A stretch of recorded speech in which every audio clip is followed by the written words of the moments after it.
Vijay TV நேயர்களுக்கு அன்போடு நம்மளோட அதிமுக முன்னாள் எம்பி திரு கே சி பழனிசாமி இணைந்திருக்கிறார். வாருங்களோட பேசும். சார் வணக்கம். வணக்கம் தம்பி. ஈரோடு கிழக்கு தொகுதி சட்டமன்ற இடைத்தேர்தலுக்கான தேதி அறிவிக்கப்பட்டிருக்கிறது. எப்படி பாக்குறீங்க? அண்ணா திராவிட முன்னேற்ற கழகம் கடந்த முறை விக்கிரவாண்டியிலேயே புறக்கணித்தது. இந்த தேர்தலில் போட்டியிட்டே ஆக வேண்டிய கட்டாயத்தில் இருக்கா? நிச்சயமா போட்டியிட்டே ஆகணும். ஏன்னா சட்டமன்ற தேர்தலுக்கு இன்னும் ஒரு 15 மாதங்கள் தான் இருக்கு.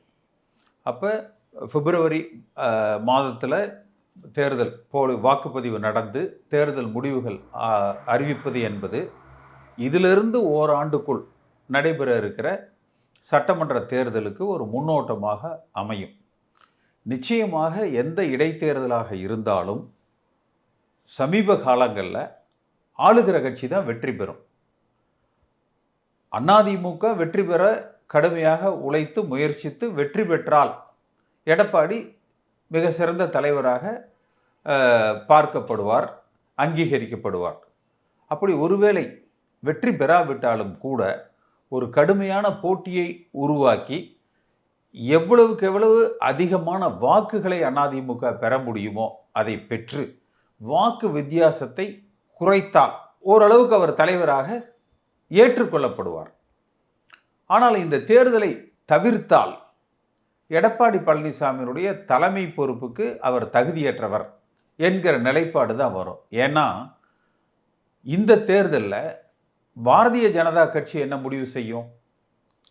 அவர்கள் போட்டியிட்டு அந்த 2ஆம் இடத்துக்கு முயற்சிப்பாங்க. ஒருவேளை விஜய் புதிதாக கட்சி ஆரம்பிச்சிருக்கிறவர் போட்டியிட்டு 2ஆம் இடத்துக்கு முயற்சிக்கலாம். நாம் தமிழர் கட்சி போட்டியிட்டு முயற்சிக்கலாம். ஏற்கனவே அதிமுக வாக்குகளை கபலீகரம் செய்வதற்கு பாரதிய ஜனதா கட்சி முயற்சி செய்து கொண்டு இருக்கிறாங்க. அப்போ இந்த சூழ்நிலையில் இதற்கு எல்லாம் தாண்டி இந்த சட்டமன்ற தொகுதி என்பது கொங்கு மண்டலத்தில் வர்றது. ஈரோடு என்பது இந்த ஈரோடு, திருப்பூர் மாவட்டங்கள், கோவை இதெல்லாம் ஒரு அதிமுகவின் கோட்டையாக விளங்கிய பகுதிகள். அந்த பகுதியிலேயே அதிமுக தேர்தலில் போட்டியிட பயப்படுகிறது, தயங்குகிறது, ஒதுங்குகிறது என்றால் அது ஒரு நல்ல தலைமைக்கு அறிகுறியாக இருக்காது. இது எல்லாத்த விட முக்கியம், தேர்தல் ஆணையத்தில் இரட்டைலை சின்னம் குறித்த வழக்கு நடந்துகிட்டு இருக்கு. சென்ற இடைத்தேர்தல் அப்போ, இதே ஈரோடு இடைத்தேர்தல் அப்போ தான் அந்த இரட்டை தலைமையிலிருந்து ஒற்றை தலைமை ஓபிஎஸ் வெளியேற்றப்பட்டு எடப்பாடி பழனிசாமி ஒற்றை தலைமையாக அங்கீகாரம் பெற்று உச்சநீதிமன்றத்தின் உத்தரவின் பேரில் அவர் அந்த ஒரு இரட்டைலை சின்னத்தை அந்த ஈரோடு இடைத்தேர்தலுக்காக பயன்படுத்தி கொள்ள அனுமதிக்கப்பட்டார். அப்போ அதை இப்போ நடக்கிற தேர்தலில் இரட்டைலை சின்னத்தில் போட்டியிட்டு தன்னுடைய அங்கீகாரத்தை அவர் உறுதிப்படுத்தணும். ஒருவேளை தேர்தலில் போட்டியிட்டால் தேர்தல் ஆணையம் எல்லோரையும் ஜனவரி 13ஆம் தேதிக்குள்ள அந்த பதில் மனுக்கள், அந்த அவங்க ரிப்ளை, ரிஜாயிண்டர் பதில்கள் எல்லாம் கொடுக்க சொல்லியிருக்கிறாங்க. இது 17ஆம் தேதி, 18, 19, 20 அந்த தேதிகளுக்குள்ள இறுதி வாக்காளர் பட்டியல் வெளியிடப்படுகிறது. அப்போ ரெண்டும் பக்கத்தில் இருக்கு. அப்போ இரட்டைலை சின்னத்துக்கு எடப்பாடி பழனிசாமிக்கு கையெழுத்திடுகிற உரிமை இருக்கா என்பதை அவர் உறுதிப்படுத்திக்க வேண்டிய ஒரு தேர்தல். அப்படி அவர் உறுதிப்படுத்தி கொள்ளாவிட்டால் ஒருவேளை சட்டமன்ற தேர்தலுக்கு நெருக்கடியான நேரத்தில் இரட்டைலைக்கு ஏதேனும் பாதகம் ஏற்படலாம். அப்போ இப்போவே அதை உறுதிப்படுத்திக்கணும். அந்த ஒரு கட்டாயத்தில் எடப்பாடி பழனிசாமி இருக்கிறார். அப்போ எல்லா சூழ்நிலைகளையும் ஆராய்ந்து பார்க்கிற பொழுது அதிமுக கட்டாயம் போட்டியிடணும். களத்தில் அதிமுக இல்லை என்றால் தகுதியற்ற தலைவராக எடப்பாடி பழனிசாமி பார்க்கப்படுவார். இல்லை, இந்த தேர்தலையும் இரட்டை இலைக்கு பிரச்சனை வரும்னு நினைக்கிறீங்களா? கையெழுத்து போடுகிற உரிமை இல்லை, சென்ற ஈரோடு இடைத்தேர்தலில் தானே அவர் பெற்றார். ஆமாம். அப்போ அதை தமிழ் மகன் ஹுசைன் சம்பந்தப்பட்டு வந்தது. ஏதோ எடப்பாடி பழனிசாமி தலைமையிலான அந்த அணிக்கு தமிழ் மகன் ஹுசைன் கையெழுத்து போட்டு பெற்றார். அதை அவர் உறுதிப்படுத்திக்கணும் இல்லையா? அதை உறுதிப்படுத்திக் கொள்ள தவறிவிட்டால் நாடாளுமன்ற தேர்தலே போட்டு உறுதிப்படுத்திட்டாரு. இப்போ மீண்டும் தேர்தல் ஆணையம் விசாரித்திருக்கிறார்கள். ஜனவரி 13ஆம் தேதி அன்றைக்கு பதில் மனுக்கள் தாக்கல் செய்ய உத்தரவிட்டிருக்கிறாங்க. அப்போ இந்த சூழ்நிலையில் 18ஆம் தேதி வேட்புமனு தாக்கலுக்கு கடைசி நாள். இந்த 20ஆம் தேதியோடு அந்த வேட்புமனு முடியுது. 17க்குள்ள தாக்கல், 18 தாக்கல், 19 பரிசீலனை, 20ஆம் அந்த வாபஸ் பெறுவது, 20 ஃபைனல் ரிசல்ட் வருது. அப்ப அதனால கட்டாயம் அவர் தன்னுடைய நிலையை உறுதிப்படுத்திக் கொள்ள வேண்டிய கட்டாயத்தில் இருக்கார். இப்போ வழக்கமாக இடைத்தேர்தல் அப்படின்னாலே ஆளுங்கட்சி தான் ஜெயிக்கும். பெரிய அளவில் எதிர்க்கட்சிகள்லாம் ஜெயிச்சதில்லை. இப்போ மறுபடியும் போட்டியிட்டு ஒரு தோல்வி ஏற்பட்டால் அது தொண்டர்கள் இடத்துல ஒரு சோர்வை கொண்டு வரும்ல. வெற்றி பெற வேண்டும். பல இடைத்தேர்தல்களில் அதிமுக ஜெயிச்சிருக்கு. இந்த இடைத்தேர்தலில் தமிழ்நாட்டில் இருக்கிற ஒட்டுமொத்த எதிர்க்கட்சிகளும் புறக்கணிச்சாங்கன்னா அது வேறு. ஆனால் அதிமுக மட்டும் புறக்கணித்தால் தமிழகத்தில் இன்றைக்கு எதிர்க்கட்சி அந்தஸ்தை பிடிப்பதற்காக போராடி கொண்டு இருக்கிறது பாரதிய ஜனதா கட்சி. அவங்க முதல் இடத்துக்கு போராடல, 2ஆம் இடத்துக்கு போராடுறாங்க. அதே போல் விஜய் என்ன பண்ணுறாரு, 2ஆம் இடத்துக்கு போராடுறாங்க. அதாவது ஆளுகிற திமுகவுக்கு மாற்று நான் தான் என்று சொல்லுவதற்கு 4 பேர் இருக்கிறாங்க. அதிமுக மட்டுமே இருந்த இடத்தை இன்று பாஜக அடைய நினைக்கிறது. விஜயோட தாவேகா அந்த இடத்தை கைப்பற்ற நினைக்கிறாங்க. சீமானும் அந்த இடத்தை நோக்கி நகருகிறார். அப்போ 4 பேர் கைப்பற்ற நினைக்கிற இடத்துல அட்லீஸ்ட் திமுகவுக்கு களத்தில் எதிராக திமுகவை சந்திக்கிற வல்லமை பெற்ற கட்சி அதிமுக தான் என்று நிரூபிக்க வேண்டிய கட்டாயத்தில் எடப்பாடி பழனிசாமி இருக்கிறார். இப்போ சமீப காலத்தில் திரு எடப்பாடி பழனிசாமி அவர்கள் பார்த்தீங்கன்னா பாரதிய ஜனதா கட்சியை பின்பற்றி அரசியல் செய்கிறார். அது தவறு. பாஜகவுக்கு தன்னை மாற்றாக நினைத்து அண்ணாமலையை தான் முந்த வேண்டும் என்று நினைத்து அரசியல் செய்கிறார். அது தவறு. நம்ம கவனம் செலுத்த வேண்டியது திமுகவுக்கு மாற்று நம்ம அதிமுக என்று. இப்போ இந்த அண்ணா யூனிவர்சிட்டி மேட்டர்லேயே அந்த விஷயத்திலேயே அண்ணாமலை சவுக்கில் அடிச்சுக்கிட்டாருன்னா இவங்க உடனே யார் அந்த சார், அது சமூக வலைதளங்களுக்கு சரியாக இருக்கும், மீடியாவுக்கு சரியாக இருக்கும், தினசரி அது ஒரு செய்திகளில் வரும். ஆனால் தமிழ்நாட்டில் இருக்கிற ஒரு 6.5 கோடி வாக்காளர்களிடத்தில் அது சென்று அடைய வேண்டும் என்றால், நாங்கள்லாம் புரட்சித் தலைவர் எம்ஜிஆர் இந்த இயக்கத்தை ஆரம்பித்த காலத்தில் ஒரு புது தலைமை உருவாகிற நேரத்தில் அவ்வளவு கூட வேண்டாம், 2011 அதிமுக ஆட்சியை பிடிச்சதுன்னா 2009-10 ஜெயலலிதா அம்மா அந்த கோவையில், திருச்சியில், ஈரோட்டில், மதுரையில் மாபெரும் கூட்டத்தை போட்டு ஒரு எழுச்சியை உண்டாக்குனாங்க. அப்போ எடப்பாடி பழனிசாமி இந்த அண்ணா யூனிவர்சிட்டிக்கு என்ன பண்ணணும்? அதிமுகவில் மாணவர் அணி இருக்குது, இளைஞர் அணி இருக்குது, இளம் பெண்கள் பாசறை இருக்குது. ஜெயலலிதா அம்மாவுக்கு ஆட்சியை 2011 பிடிப்பதற்கும் மோடியா லேடியா என்று அந்த 2014 தேர்தலை சந்திப்பதற்கும் 2016 தனித்து நின்று ஆட்சியை பெறுவதற்கும் இந்த இளம்பெண்கள் பாசறை, இளைஞரணி இதைத்தான் அதிகமாக பயன்படுத்தினாங்க. அப்போ இப்போ எடப்பாடி பழனிசாமி என்ன பண்ணியிருக்கணும்? இந்த அணிகள், இளைஞர் அணியில் அதிமுகவுக்கு மாநில செயலாளர் யார் உங்களுக்கு தெரியுமா? பேர் தெரியுமா? எனக்கும் தெரியாது, யாருக்கும் தெரியாது. மாணவர் அணிக்கு சமீபத்தில் சிங்கை ராமச்சந்திரன் போட்டிருக்காங்க. இதுக்கு முன்னாடி யார் இருந்தாங்க தெரியாது.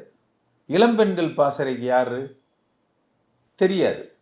அப்போ இதெல்லாம் செயல்படாத அணிகளாக இருக்குது. இவங்களை களத்தில் இறக்கி விட்டு தமிழ்நாடு முழுக்க எல்லா இடத்துலையும் நமக்கு கிளைக்கழகங்கள் இருக்குது, நகரக்கழகங்கள் இருக்குது, ஒன்றிய கழகங்கள் இருக்குது. நிச்சயமாக அதிமுக உறுப்பினர்களது வீட்டு பிள்ளைகள் கல்லூரிகளில் படிப்பாங்க. அப்போ அவர்களை ஒருங்கிணைத்து ஒட்டுமொத்த தமிழ்நாட்டு மாணவர்களை ஒருங்கிணைத்து ஒரு மிகப்பெரிய எதிர்க்கட்சி அரசியலை மாணவர்கள் மூலமாக அந்த அண்ணா பல்கலைக்கழக அந்த மாணவிக்கு நேர்ந்த கொடுமைக்கு ஒரு போராட்டம் அதிமுக முன்னெடுத்திருக்கணும். வெஸ்ட் பெங்காலில் மம்தா பானர்ஜி அரசாங்கம் மம்தா பானர்ஜியை கதற வச்சாங்க, அழுக வச்சாங்க, ரோட்டுக்கு நிறுத்தி மன்னிப்பு கேட்க வச்சாங்க. அந்த மாணவிகள் போராட்டம் இதே மாதிரி ஒரு மருத்துவ மாணவிக்கு நேர்ந்த ஒரு துக்கத்துக்கு, ஒரு துயரமான சம்பவத்திற்கு அந்த மாநிலத்தையே கதிகலங்க செய்தாங்க. முதலமைச்சரை கதற விட்டாங்க. அது மாதிரி அதிமுக செய்யக்கூடிய வலிமையுள்ள கட்சி, செஞ்ச கட்சி. அப்போ ஏன் இன்னைக்கு செயலிழந்து நிற்கிறது? அதை செய்யணும். இப்போ அதே போல் இன்றைக்கு செய்திகளில் பார்த்தீங்கன்னா மதுரையில் அந்த டங்ஸ்டன் அந்த சுரங்கத்துக்கு ஒரு எதிராக விவசாயிகள் ஒன்று திரண்டு தமுக்கம் மைதானத்தில் காவல்துறை அவர்களை தடை செய்த போதும் தடையை மீறி தடைகளை தகர்த்து எரிந்து விட்டு பல ஆயிரக்கணக்கான பேர் திரண்டு வந்து நிற்கிறாங்க அந்த இடத்துல, அந்த போராட்டத்தை கை கொடுக்குறாங்க. அதை அதிமுக முன்னால இருந்து செய்யணும். அதுதான் எதிர்க்கட்சி அரசியல். அப்போ 2 விஷயங்கள் நமக்கு இதில் புரியுது. மக்கள் திமுக அரசாங்கத்துக்கு எதிராக கிளர்ந்து எழ ஆரம்பித்து விட்டார்கள், போராட துவங்கி விட்டார்கள். அப்போ இதை ஒரு திமுகவுக்கு மாற்றான எதிர்க்கட்சியாக பெரும் ஒரு சக்தியாக இருக்கக்கூடிய அந்த அதிமுக இதை முன்னெடுத்தால் ஆளுகிற வாய்ப்பை அதிமுக பெறும். அப்போ நம்ம முன் எடுக்கல, அப்போ என்ன ஆகும்? இப்போ இந்த பஞ்சாபில் விவசாயிகள் போராடுனாங்க, அது ஒரு விவசாய சங்க அமைப்பு, அது யாருக்கும் காங்கிரஸுக்கோ மற்ற கட்சிகளுக்கோ தேர்தலில் பலன் அளிக்கலை. அந்த மாதிரி அது பலன் அளிக்காது. அல்லது அந்த சக்திகளுக்குள்ள ஊடுருவி மத்திய அரசாங்கத்தை ஆளுகிற பாஜகவோ, இல்லை சினிமா பின்புலத்தை கொண்டிருக்கிற விஜயோ, இல்லை சீமானோ இதை பயன்படுத்திக்குவாங்க. அப்போ திமுகவுக்கு மாற்று நாங்கள் தான், அடுத்த ஆட்சி எங்களது தான் என்று உறுதிப்படுத்தி கொள்ள வேண்டும் என்றால் அந்த டங்ஸ்டன் சுரங்க விஷயத்தில் இன்றைக்கு அதிமுக அதை முன்னெடுத்திருக்கணும். அந்த மக்களோடு மக்களாக இணைந்து அந்த போராட்டம் முன்னெடுக்கப்பட்டிருக்கணும். அப்போ திமுகவுக்கு எதிர்ப்பு இருக்கு, மக்கள் கொந்தளிக்கிறாங்க.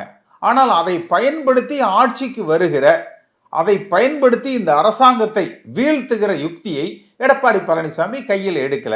இவர் இன்னும் மீடியா பாலிடிக்ஸ் இப்போ நாளைக்கு சட்டமன்றத்தில் கொந்தளிப்பார், இந்த கையை நீட்டிட்டு இப்படியெல்லாம் பேசக்கூடாதுங்க, இதெல்லாம் பெரும் தவறுங்க, இதெல்லாம் பேசுவார். ஆனால் இது மக்களை, வாக்காளர்களை சென்று அடையுதா அப்படின்னா அது இல்லை. அப்போ அதை அவர் சரியான பாதையில் அதிமுகவை நகர்த்தணும். எனக்கெல்லாம் தெரியும், 72லிருந்து 77 ஆட்சிக்கு வரை 80 வரைக்குமே அதிமுகவில் கடுமையான போராட்ட குணம் இருந்தது. தொண்டர்கள் களத்தில் இறங்கி போராடுவாங்க. அம்மா காலத்திலையுமே அந்த 2011 ஆட்சியை பிடிக்கிற பொழுது அந்த 2006 to 2011 அந்த ஆட்சிக்கு எதிராக அன்றைக்கு அந்த மின்சாரத்தில் ஏற்பட்ட பிரச்சனைகள், நில அபகரிப்புகள், சட்டம் ஒழுங்கு பிரச்சனைகள், மக்கள் கொந்தளித்தாங்க. அம்மா அதை கரெக்டாக பயன்படுத்தி, சரியாக அதை பயன்படுத்தி 2011 ஆட்சியை பிடித்தாங்க. அப்போ இன்றைக்கு மக்கள் கொந்தளிக்கிறாங்க. ஆனால் அதை பயன்படுத்தி ஆளுகிற வாய்ப்பை அதிமுக பெறுவதற்கு தலைமை பொறுப்பாக தன்னை சொல்லிக் கொள்ளுகிற எடப்பாடி பழனிசாமி பெரிய அளவில் எந்த முயற்சிகளையும் செய்யலை. எடப்பாடி பழனிசாமி அவர்களுக்கு நெருங்கிய உறவினர்களின் வீடுகளில் இன்றைக்கு ஐடி ரைடு நடந்திருக்கிறது. இது அரசியல் படுத்தி பார்க்கலாமா? இதை இல்லை, நிச்சயமா இது அரசியல் படுத்தணும், அரசியலாக தான் இதை வந்து நம்ம பார்க்கணும். ஏன்னா இன்றைக்கு தொலைக்காட்சிகளில் வந்த செய்தி என்பது 2016 அந்த 2000 ரூபாய் நோட்டுகள் செல்லாது என்று அறிவித்த பொழுது ராமலிங்கம் என்கிற அந்த ராமலிங்கம் என்பவர் வந்து எடப்பாடி பழனிசாமியினுடைய சம்பந்தி, அவர் மகன் திருமணம் செய்திருக்கிற அந்த பெண்ணினுடைய குடும்பம். அதே வீட்டில் பொண்ணு எடுத்திருக்கிறவர் திரு ராமலிங்கம். அவரது மகன் கர்நாடகா சிறையில் இருக்கிறார் என்று கூட பத்திரிகைகளில் படித்தோம். அது உண்மையான நமக்கு தெரியாது. அவர்கள் இந்த 2000 ரூபாய் நோட்டை மாற்றினது, அது ஒரு வழக்கு இருக்கு. இன்றைக்கு செய்திகள் என்ன போடுறாங்க, அது சம்பந்தமாக அந்த 2000 ரூபாய் நோட்டு 2016 நடந்தது சம்பந்தமாகனா அது எடப்பாடி பழனிசாமியை நோக்கி வரும், சேலம் இளங்கோவனை நோக்கி வரும், அவர் ராமலிங்கம், அவரது மகன், இதெல்லாம் சேர்ந்து வந்து வரும். அப்போ எடப்பாடி பழனிசாமிக்கு வலை விரிக்கப்படுகிறது என்று தான் நம்ம பார்க்கணும். இல்லைன்னா 2016க்கும் இன்னைக்கு 2025, இப்போ 9 ஆண்டு காலம் ஆச்சு. 9 ஆண்டு காலத்தை கழித்து இன்றைக்கு வருமான வரித்துறை, நாளைக்கு அது என்ஃபோர்ஸ்மெண்ட் டைரக்டரேட்டாக இருக்கலாம், அடுத்த நாள் அது சிபிஐயாக இருக்கலாம். அப்போ அவருக்கு வலை பின்னப்படுகிறது என்பதை அவர் உணர வேண்டும். நிச்சயமா இது அவருக்கு ஒரு, இவர் அதை சாதாரணமாக அவர் கடந்து போய்விட கூடாது, கடந்து போய்விட முடியாது. சார், நிறைய விஷயங்களை பகிர்ந்து ரொம்ப நன்றி.